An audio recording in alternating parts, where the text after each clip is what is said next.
It's August 27th, and here we are in camp, waiting for it to get warm, waiting for that second cup of coffee. Well, this is a beautiful campsite, but unfortunately on a stream bed, and along with that always comes condensation and dampness, so we're taking an unconscionable long time to get off this morning because we're waiting for the sun to dry a few things out instead of packing it all up wet and drying it out at noon. So that's okay. It's an absolutely perfect day, and here I'll show you quickly. Isn't that a great shot? Not a cloud in the sky. So come along with us today and enjoy this amazing countryside.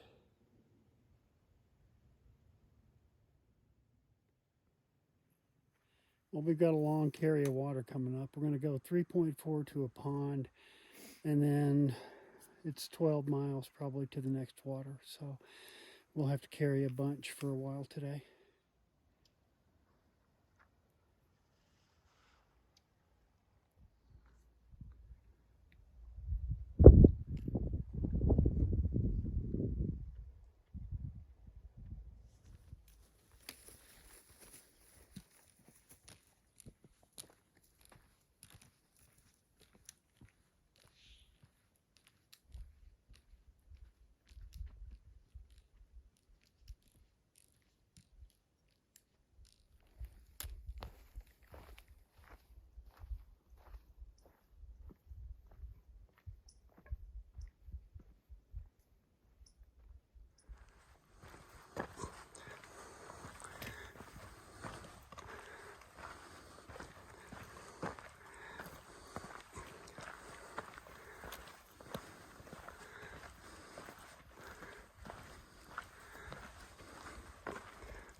There's our water source for the next 12 miles, so we're going to have to stock up with quite a bit of water here.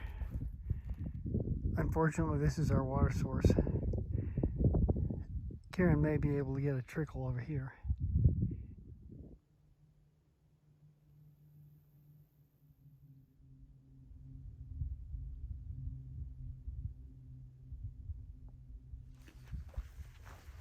There's a nice flat area.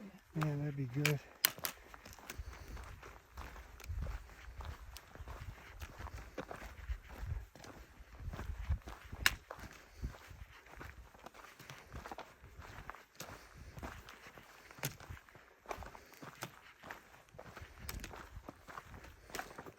Nice to be going downhill for a change. It is.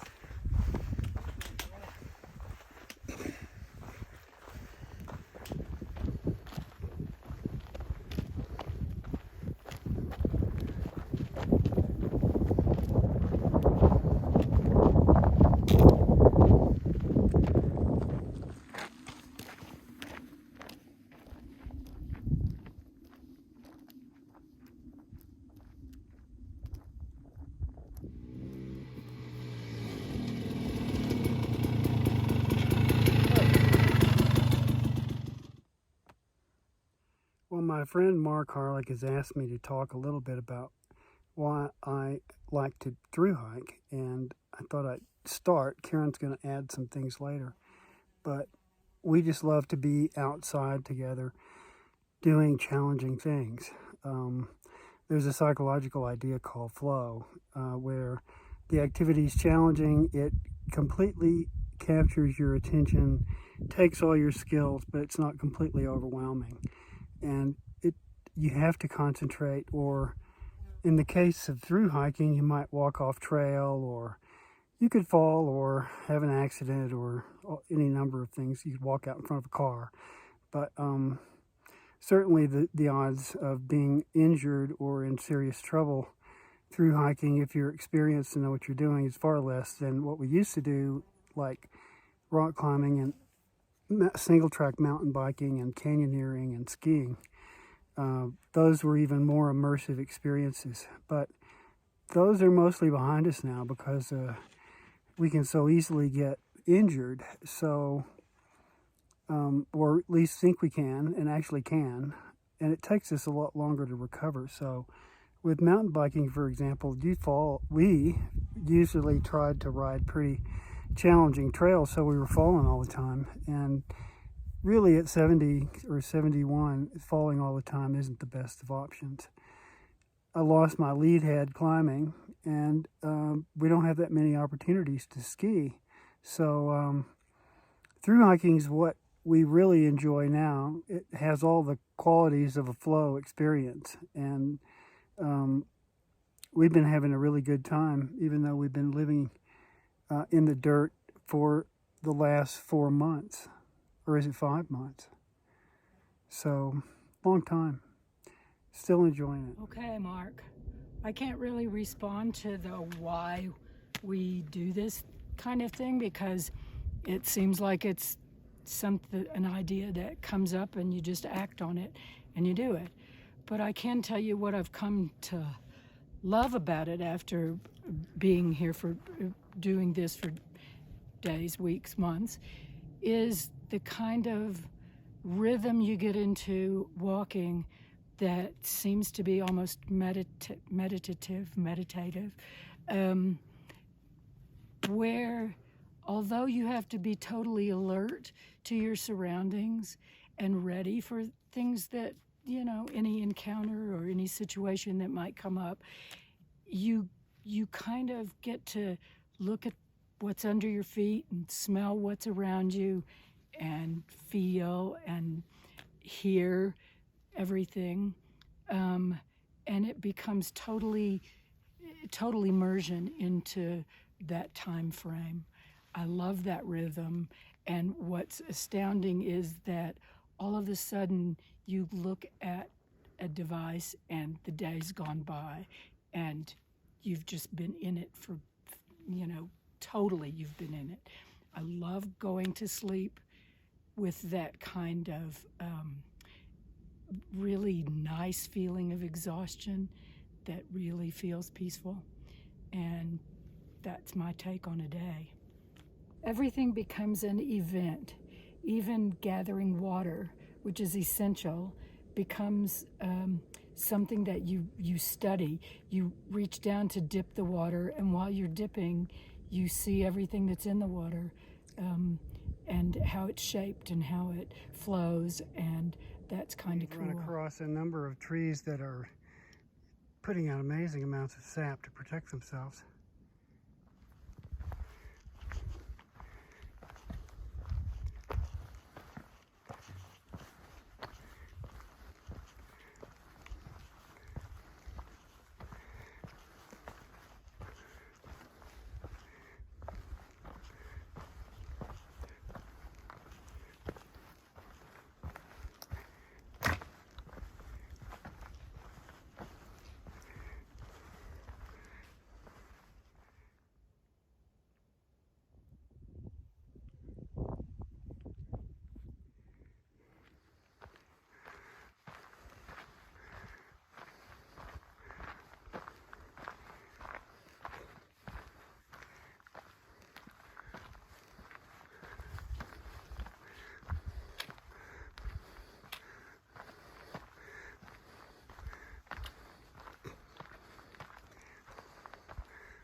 Suddenly it really opened up.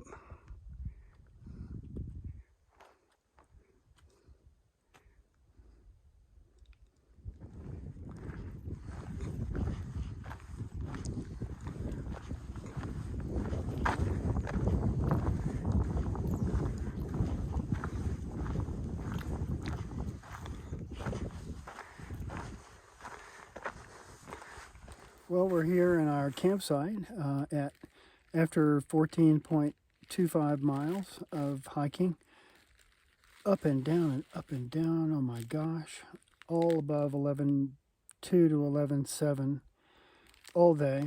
So all I remember of the hike is the climbing, and even though there was quite a bit of descending, it doesn't stick in my mind. Anyway, so back to Mark Harlick for a second. What I really enjoy about through hiking, among other things, is how good a condition you get into. You can walk up pretty steep hills with a pack fairly easily. You lose a ton of weight, and you just feel better than you do when you're living in civilization and eating McDonald's. So that's another reason. So here we are. We've got the tent up.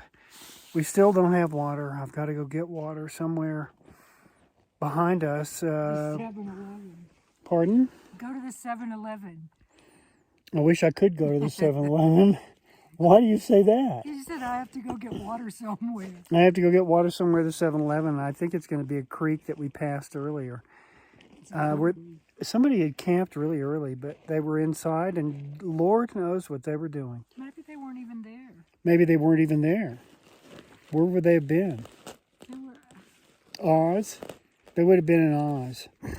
So I'm reading all of L. Frank Baum's 14 Oz novels, and there's some interesting characters that he came up with after the original Wizard of Oz. Anyhow, here we are. Have a lovely evening, and we'll see you tomorrow. Decent water earlier, and pass it up because we thought this creek down below us would have some water. It didn't, so we're back, going back the other way. About 1/10 of a mile, 2/10 of a mile, there's more water.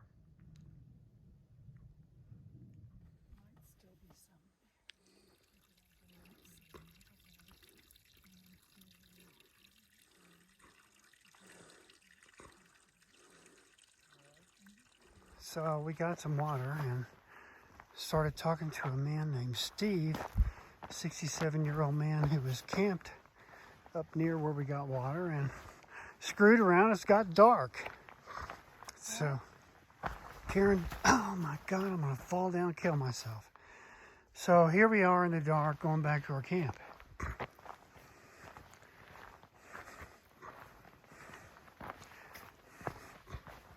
Have to filter some water and make some hot chocolate. God dang it. Give me the water. Go on, girl. I can't see with that thing in my face. Give me the water. Why? Here. You're having trouble. I'm not. I'm having trouble? Where's the dipper? I've got it.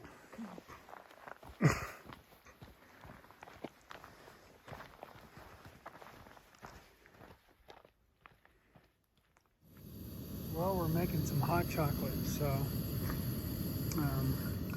stay tuned.